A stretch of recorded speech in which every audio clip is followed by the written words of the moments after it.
Hello, everybody. Unfortunately, it's not just me today.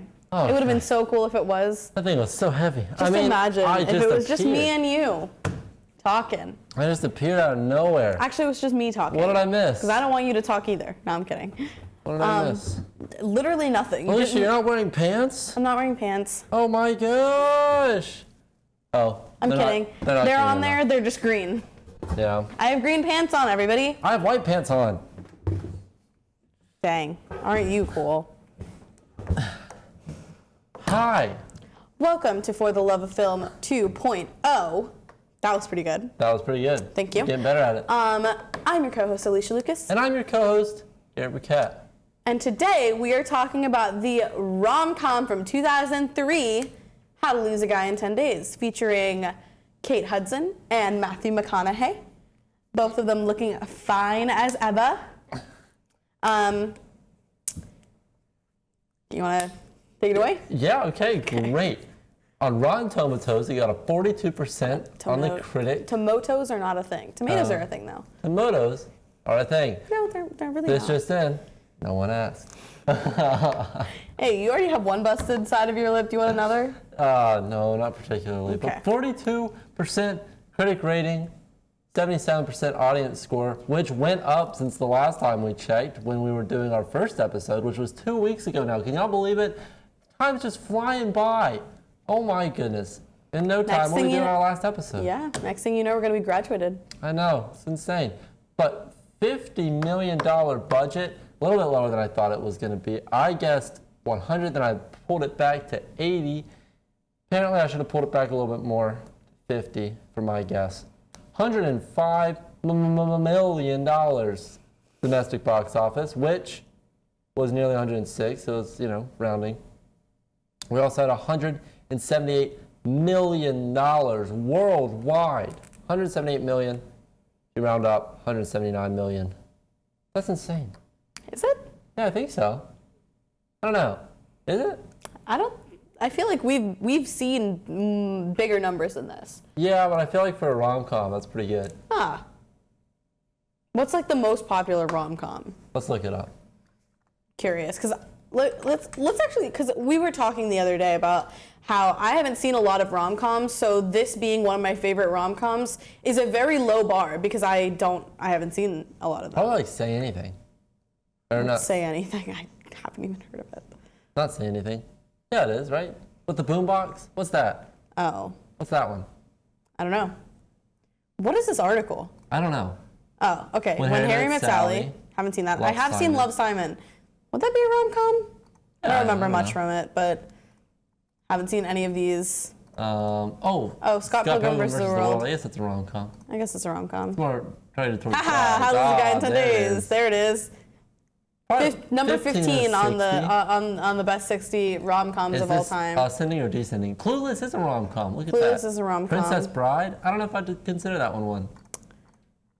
To All the Boys I Loved Before is a rom-com. It's okay. I like How to Lose a Guy in 10 Days much more than that.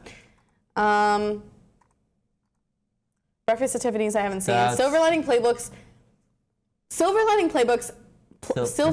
Playbook I love. I read the book and watched the movie. However, I wouldn't really say it's a rom-com. It's kind of scary. Groundhog Day? Groundhog Day? This one? I don't know. Have you seen it? No. It's not a rom-com. No. I feel like rom-coms are so much squishier than some of these movies. Like Pretty in Pink. That's a rom-com. I don't think I've seen it. Yeah, we did. We watched it together. No, I think you watched it with Nikki. Mamma Mia. Is that a rom-com? Here I go again. Okay, I could argue that Mamma Mia is not a rom-com. And more like a family thing. Because it's not about them. It's not about the couples. Oh, well, technically it is about mom and Bill, Harry, or the other one. Is that Harry? I can't remember. Let's see what number 60 is. Oh, she's all that. My Big Fat Greek Wedding. I haven't seen that. Literally right before Aaron, 2017. No, haven't seen it. I haven't seen it. Haven't even heard of it, but that's okay. I think these were in descending order from this was updated November 29th, 2022. So this is a recent list. Yeah, I don't know. Also, Silver Linings Playbook, Gary? The guys, I'm pretty sure the guy has some sort of like severe, or no, the girl has like severe anger issues. Oh, goodness. Yeah. Played by Jennifer Lawrence. Yes. Yeah. Yeah. I haven't seen it. It's really good. It is actually really good, but I would not say it's a rom-com. It's like a rom horror. It's not horror. And it is, there are aspects to it being funny, but it's almost like a dark humor. That's what it is. If it's considered a rom-com, it's a dark humor, not really like a lighthearted, funny thing. That's uncommon for rom-coms, I feel like. Yeah. Which is why I wouldn't consider it to be one. Anyway. My initial impression of this movie is, dear God, do these people love their jobs. I wouldn't put up with either of them for more than a few seconds. You know what I mean? Also, it seemed like Ben liked his job. Why do you say that? I understand. They love their jobs, is what I'm saying. Oh, okay. They love them so much. I think that Ben had a really nice job. I would like that job. Yeah. Sounds like a fun time. But would you put up with nice Kate office? Hudson's character just to get one more No. one more article written? Well, it's not an article. I It's think it like was a massive marketing project. campaign. Yeah. But I don't know. I'll take the next one. Also, it's not my field. I don't want to be known as the diamonds guy. I'm the sports guy. Why am I even going for this? To break into a new field. I think that was like the whole point. I'll break in on the next one. Kate Hudson's character is so annoying. I would have been like, nope, couldn't get her to fall in love with me. What's her Whoopsies. name? I forgot. You don't remember her name? I just watched this Sophie? movie. It's not. I also thought Sophie. It's not Sophie. It's not Sophie. It's We're gonna look it up. We're gonna have it. Where's the cast? Andy. Right. Andy and Ben. Andy and Ben. And Adam Goldberg's in this movie. I love Adam Goldberg. I don't know. He kind of looks a little creepy in this movie, but that's fine. Everyone did back in 2003. That was a little disheveled. Yeah. Kind of looks like a hippie. That might have been. I think that was the look they were going for. Yeah. I think. Okay, Garrett. The thing about the whole premise of what you're saying is like, I didn't want this to be the plot of a rom-com, but the whole thing is that it's a rom-com. So obviously they're gonna put up with all of this crap that he has to deal with. The fact that it's a movie carries this so far. Like, you have to suspend your disbelief more than I have in like sci-fi films, because it's like, one, Kate Hudson's character Andy. Just lie in your article, right? Like, just write it without having, like... True, yeah. Your boss isn't on every single date, like, just watching you. That would have been interesting to have that happen. And also, for the guy, like... Well, he had to have brought her back. Like, for him, there was not much of a choice. For her, there was a lot of a choice. There was a lot that she could have done that did not include harassing... Sorry, we did not even explain to you the premise of this movie. The premise of this movie is... Kate Hudson's character, Andy, is a magazine article writer, and she told her boss that she would write an article about how to lose a guy in 10 days, where she basically is like, these are all the things that girls do wrong that drive their man away. And then she goes and finds a man, and then she does the same thing, except the man also has a thing where he's trying to break into the diamond industry, and the leader of his job or whatever, his boss is basically like, okay, make a girl fall in love with you in 10 days and then we'll see what happens. And so he's trying to make this, Ben is trying to make Andy fall in love with him. Andy is trying to make Ben hate her, and it's funny. It's so funny. It's a pretty funny movie. It's a very infuriating premise, I think. But they go super hard in some scenes, and then others they're just like, what if they were actually in love? Yeah, but that's the whole thing. But that's the wole thing, I get. That's why it's a rom-com. They could have extended the runtime by 10 minutes. I just wanted 10 more minutes of just Andy just infuriating Benjamin. Because aren't you the one? Didn't you say you were annoyed by this? Oh yeah. So why do you want more of it? That was still the best part of the movie. That anger that I was like, Andy, no, you're going too hard in the paint. You're too good at this. I'm starting to believe that you are this annoying. You know what I mean? And then I don't know. I like the movie, but it's kind of like. It's too relatable, I think. I think Andy hits the nail on the head. I think they hit the nail on the head too hard. That meme where they're just in the writing room, there's flames coming out of the pen? That was them writing the script. They're like, flames. What else can she do to be absolutely infuriating the whole time? It's so crazy how, accurate they got it, too. I mean, girls like that, right? Sure, yeah. Yeah. Yeah. You can't name them. No. But you can't. I'm sure, yeah. So I guess in terms of were those the funniest scenes to you, Yeah. Which one was your favorite? Oh, I think when they're playing poker. Blow. I can't. Like, she, at boys' night, she crashes boys' night and then goes up to Ben and goes, with a napkin, goes, blow. Nobody likes a Mr. Sniffles. In front of all of the boys. And everyone's just like, oh my God. God, I think I wouldn't keep that job. I don't think I'd have that job for very long. If that's what I have to go through to like get a promotion.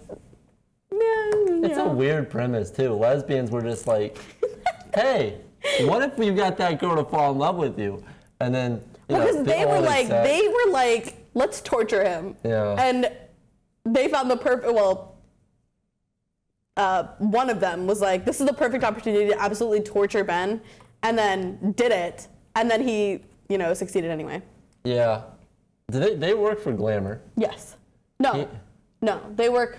How'd they know who she was at all? Because they had two different projects going on. So like how they're like consultants.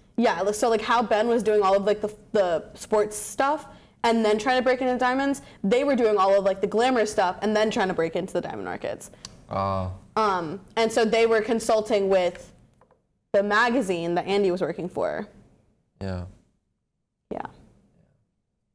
I was a little bit confused as to what that guy's job was. The guy who the big guy that they're both trying to schmooze. The lesbians and he's their boss. He's like the boss of that marketing company. Yeah. So they all three of those people, the two girls, women. Lips and Hips, and Ben, were all trying to schmooze on him to get him to introduce them to the Lowers. Gotcha. Yeah. Also, I'm not just saying lesbian couple.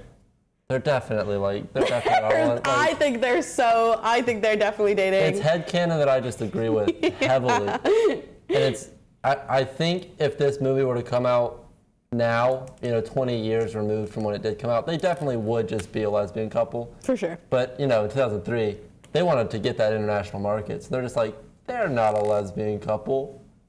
Blink. They're definitely like, come on. I mean. Yeah, for sure. Yeah. But yeah. Well, so what did you not like about, like, scenes-wise? Like, just where did you kind of snooze off? There were parts where I'm just like, she's the sunbathing scene, and she's like, I've done everything. Like, he has 30 seconds. Yeah, I know. It's like, he has guys' night. I'm just like, you're supposed to be like the expert at being annoying. He has guys' night tonight. Like, it was too, like, obvious, I think. Like, that line, they didn't need that scene. I don't think they did. Because it's like, I already thought she was going to ruin poker when they said that they have a poker night. So scenes like that, there were a few scenes like that. Overall, it gets going pretty quick. I hate that, like, they actually had, like, I don't hate the scene, but I hate that they actually had chemistry, and then she just wrecks it. Because I'm just like, oh, you actually had it. You had it right there. But I guess that's the point where, like, that makes the end of the movie make sense, I think. It's because they had that chemistry originally. And then. And her lines, like, the last line in the first scene that they met was, all's fair in love and war. Yeah. And so she, like, because, like, yeah, they had hella chemistry. That was part of the reason it worked out so well. But they're just, two attractive Hollywood people, so of course they're going to have chemistry in a movie. What two attractive Hollywood people have been in a movie of the opposite sex and not had chemistry in 2003? Or just the 2000s in general. If there's a movie in the 2000s and there are two attractive Hollywood people, they're clicking. They're having chemistry. Okay. Because I could probably name people now. No, now. Yeah. But like early 2000s, everyone was falling in love, especially with Kate Hudson. Kate Hudson's so pretty. I think she's pretty. I don't like that dress. I know you love the dress. I hate you for that. I literally hate you for that. That was one of my least favorite parts. The dress just looks so, like, trashy, I think. You're so weird for that. Like, no, I don't know a single person that would agree with you. I can't say why on camera, but I think the dress looks trashy. The reason why is because of the dress, because of their lack of care during the filming. Yeah. I know what the dress itself is beautiful, and Andy in the dress is also beautiful. It's so plain. I don't know what's so like. But that's what is so beautiful about it. It's so simple. It is a silk. It's the dress in this picture, but it's a little like this picture doesn't really do it justice. You have to look it up. Yeah, the back is so pretty, and the way she has her hair, the way she has her makeup, her blue eyes, like. I don't know, man. I just don't like early 2000s style. Maybe. I wouldn't. Yeah, probably. I wouldn't put this dress in any other decade. You have to be not naturally beautiful to be able to do that, and not a whole lot of people are. I don't know if Kate Hudson is. I think she is. Like, she's like one of like part of my. I really could talk about this movie for a long time, and I'm starting to realize that. One thing that I really like about this movie that I don't see in a whole lot of other movies is, as time progresses, she changes the way she looks a lot. She gets more comfortable, gets more relaxed. She wears like not super professional clothing all the time. Like she's like, I think my favorite is like whenever they're on Staten Island and she gets covered in dirt, mud, basically, and then her hair gets all curly after, and she goes home with her hair super curly. For some reason, I really like that because it makes so much sense for her not to have brought a flat iron with her, and so she just has her natural hair, and she's just completely comfortable with that. She's not wearing any makeup in that scene. She's definitely wearing makeup. It's Hollywood, obviously. For the cameras and lights and everything. Yeah, but it's like she just looks so natural in the context of the film. She's not wearing makeup. Yeah, which I really like. Yeah. I get that. I think she's pretty. I agree with what you're saying. She's not pretty like people are pretty today. Yeah. She's pretty like people were pretty in the year 2000. And I think that that's really pretty. It's a really classic beauty to me. Yeah. Also, make the movie more than what it is. What do you... This is a 2003 rom-com, Garrett. It had a $50 million budget. Relax. Like, make the climax feel like it's better. That is my one thing about this movie. And then at the end, she, like, sticks it to her boss where she's like, oh, you said I could write about anything. Here's what I want to write about. And the boss is like, nah. Make that more satisfying. That could be a Legally Blonde moment where you're just, like, sticking it to her, you know? Or if she didn't actually mean what she said, you could be like, but instead she's just like, well, thanks for making it easy to decline. Very, very professionally, and then just like walks out. Yeah, I think that, oh my God. You went through, like, you risked a guy that you really like for your job, and then your job doesn't respect you. You like risked a solid relationship outside of work, a big part of your life, what could become a bigger part of your life. You risked it for this position to get to a place where you could write about what you want to, and then at the end, they're not going to let you write about what you want to. They're not going to let you have that satisfaction. That's what you wrote the article for. And then you break out into that space. It's a very popular article. It's a very popular issue of the magazine, and it'll give you what you want. Make that scene more satisfying. Give more weight to that. I will argue that she already felt so defeated at this point, because this is after Ben found out about everything, that it's more like, that's when the rage. I'm so tired of fighting. That's when the rage comes out. Because you're defeated, and then you're like, oh, at least I get this one modicum of respect from my boss. And then she doesn't even give you that. That would be the tipping point for me. Because you did the whole thing for your job, and I think they forgot that somewhere in the movie. She did the whole thing for her job. Yeah, I think that's kind of part of the romance of it. Yeah, maybe. Yeah, I don't know. I get what you're saying. I guess the angle the perspective could have been shifted. I'm so sorry for my mic situation. I'm sure that was loud and annoying and obnoxious. That's why I was like, do I turn off my mic? What do I do? Yeah. They have me to be loud and obnoxious and annoying. All right. Anyway, that is one thing that I will say about this movie. The overall, I loved the movie. I like the chemistry. I like the comedy of it. I like the romance. I like the reason that she realizes she's falling for him. I like all of that stuff. Nice. Yeah, that was very cute. Such a intimate scene that I just don't see a whole lot in romance anymore, and I love it. But my one thing is that I hated the climax. I just didn't like it. I thought it was cringe and pointless. Just kind of harsh of me to say. So at the end of the movie, she basically she finds out that Ben has been doing this on a bet, and then Ben finds out she's been doing it on a bet. And so for some reason, she decides to take a mic and go sing a song. Well, she doesn't sing the song. Well, she doesn't She introduces aim him to sing the song. She introduces him to sing the song, and then he's like, no, it's a duet.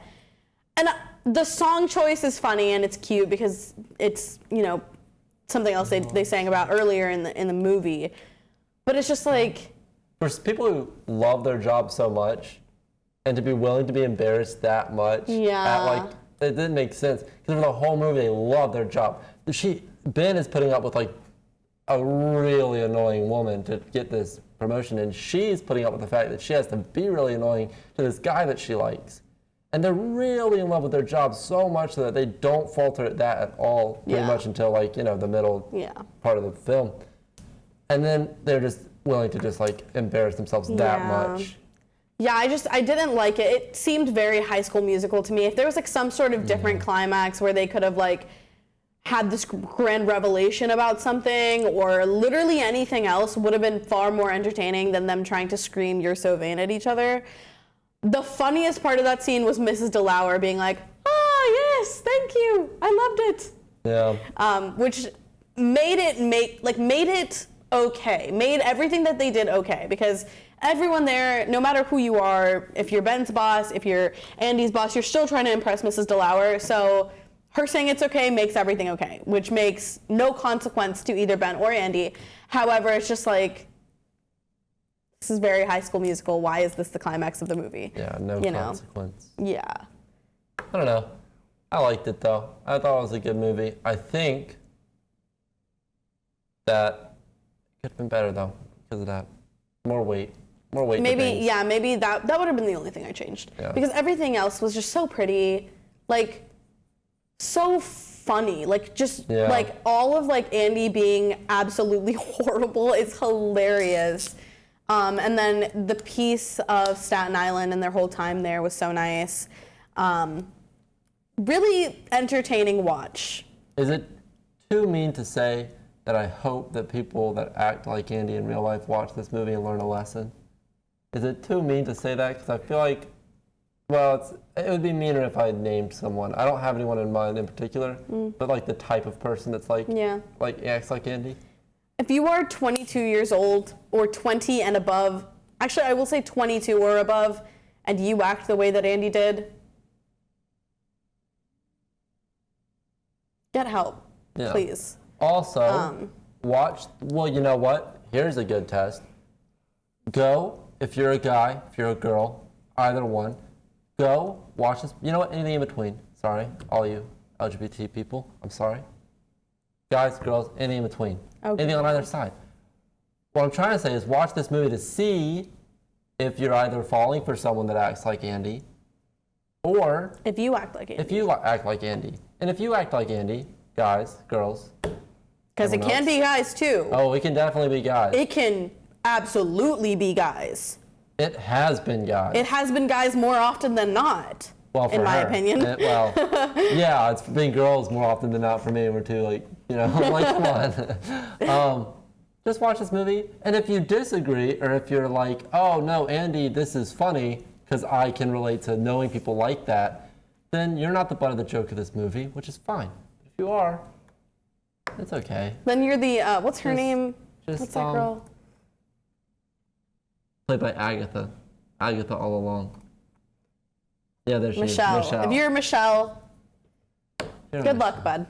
If you're the Michelle of this movie, find your Michael. Yeah, find your Michael.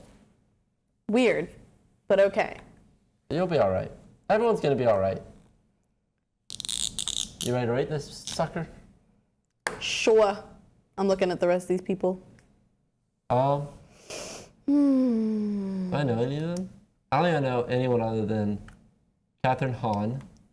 Adam Goldberg. Crazy. That's not what she looks like. That's not what she looks like or looked like during this movie. Well, yeah, it's probably a more recent photo.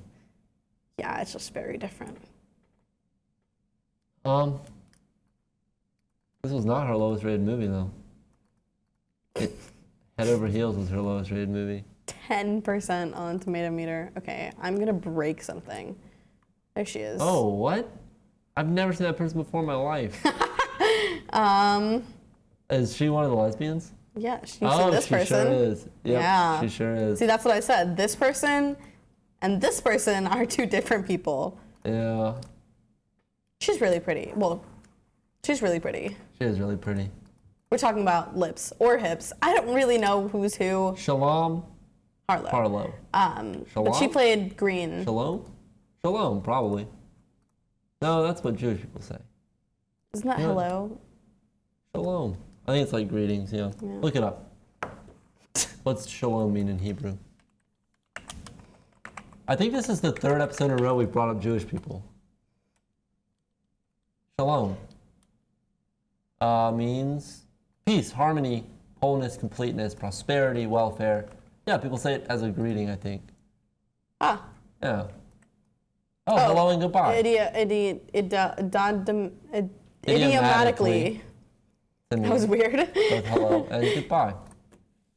Anyway. I'm sure that our Jewish viewers love us for representing their culture. Sure. And are we doing this as a rating of how much did we enjoy it or how much did we rate it as from a critical standpoint? Let's do both.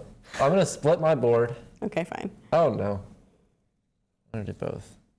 For how much we enjoyed it and how much I'm going to write enjoyed.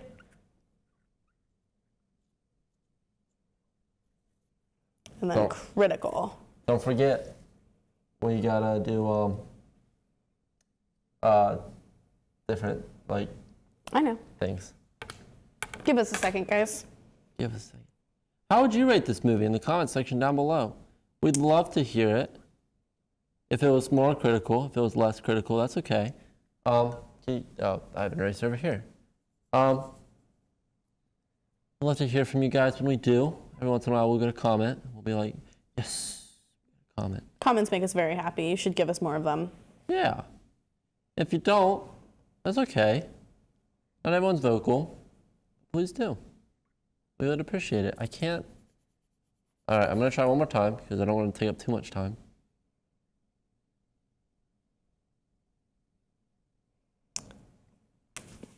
It's a rough drawing. I think mine is too. Mine's terrible. I'm going to try one more time, actually. I'm going to do this one. That's easier. I hope that's not too I don't know what else to draw. I drew two things already because I'm doing two different. We're doing two different ratings. Huh. Anyway, what should I do?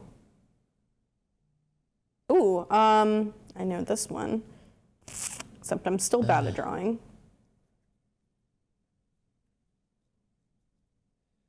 Critical. Oh, maybe that's not that bad. Maybe I did a good one.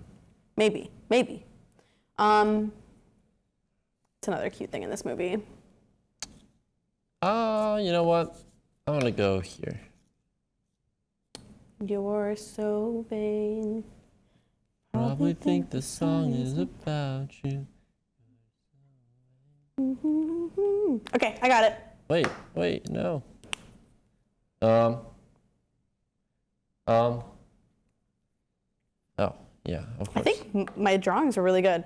I think the funniest thing for me about this is that I wrote like critical one and then the enjoy, like just because I enjoyed it, and the handwriting difference between those two words are just very funny.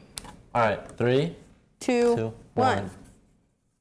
I enjoyed it 8 lips out of 10 hips. Oh, that's good. Thank you. And critically, I would say a 5 dresses out of 10 necklaces that she wears that I forget the name of, but the diamond necklaces. I did a necklace too. Oh, nice. Look at my drawings. Okay, wait, you look at my drawings first. Okay, so I did 7, for critical rating, I did 7.4 basketballs out of 10 necklaces over here. And then for how much I enjoyed it, 8.5 little of the dogs that peed everywhere. The dog that peed everywhere. Yeah. Out of 10 love ferns. Because if you know, you know. Oh, talk about what your love friend looks like in a second. No. Look at my necklace though, and my basketball. They're both so cute. Let me just. Oh my God, Garrett. That's okay. Well, shalom. That's what. That's Aloha. Aloha means goodbye, not family. Ohana means family. Aloha means hello and goodbye. The same way shalom means hello and goodbye. What's another one? We gotta get one more in there. Could be wrong about this. Adios. Au revoir. There's two more. Namaste is an expression of respect towards another person. Okay, yeah, it can even be as a Namaste. goodbye. Namaste. Anyway. Goodbye. Bye. We'll see you next week. We're gonna watch another movie. And the week after that, What movie? we're gonna do Ant-Man. This week was supposed to be Ant-Man, but we forgot what day it came out. Garrett forgot. Whoops. Garrett said, yeah, we're going to do Ant-Man next week, Alicia, and then found out that it comes out on the 17th. Whoopsie. That's a really long time away. Anyway, we'll see you next week with a new movie. Don't know what it's going to be. And then the week after that, Ant-Man, Quantumania. Like and subscribe.